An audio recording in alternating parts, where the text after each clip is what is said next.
বুনিয়াদপুরে চলে এলো দার্জিলিং মোমো। হ্যাঁ হ্যাঁ, ঠিকই শুনেছো, বুনিয়াদপুরে দার্জিলিং মোমো পাওয়া যাচ্ছে।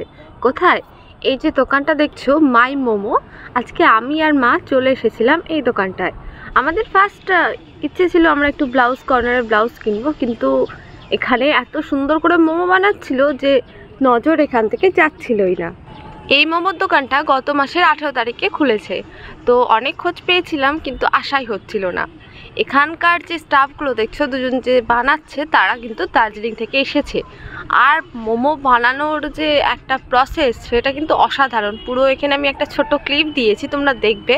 আর এখানে বানানো হচ্ছিল চিকেন মাঞ্চুরিয়ান মোমো। আর এখানকার বেস্ট আইটেমেও চিকেন মাঞ্চুরিয়ান মোমো আর ভেজ মাঞ্চুরিয়ান মোমো। তোমরা দুটোই কিন্তু ট্রাই করতে পারো। আমি এখানে ভেজ মাঞ্চুরিয়ান ট্রাই করেছিলাম। এখানে প্রচুর আইটেম আছে, তোমরা এখানে মেনু কার্ডটা দেখে নাও। ভেজ মোমো পেয়ে যাবে, স্টিম, ফ্রাই, কুরকুরে মোমো, তারপরে মাঞ্চুরিয়ান মোমো। তার সাথে তোমরা এখানে কিন্তু সফট ড্রিঙ্কও পেয়ে যাবে।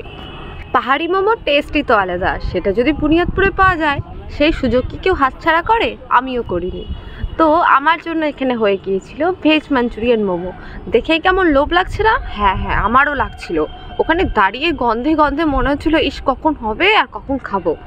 খেতে কিন্তু দারুণ হয়েছিল। আমার মা বেসিক্যালি মোমো খায় না, কিন্তু সেদিন মাও কিন্তু মোমো খেয়েছিল। দারুণ টেস্টি ছিল মোমোগুলো। তো তোমরা কে কে এই দোকানে এসে মোমো খেয়েছো আমাকে জানাতে কিন্তু একদম ভুলবে না। আর যারা যারা খাওনি ফটাফট চলে যাও, তরুণ সঙ্গের একদম সামনে দোকানটা বসেছে। দোকানটার নাম মাই মোমো। আর এখানে কিন্তু আগে পেমেন্ট করে তারপরে কিন্তু তুমি মোমো পাবে। আর লাইনে দাঁড়িয়ে তারপরে তোমাকে মোমো নিতে হবে। তারপরে একটু কসমোতে গিয়েছিলাম, ড্রেস কিনলাম, পছন্দ হয়নি, বাড়ি চলে এলাম। টাটা।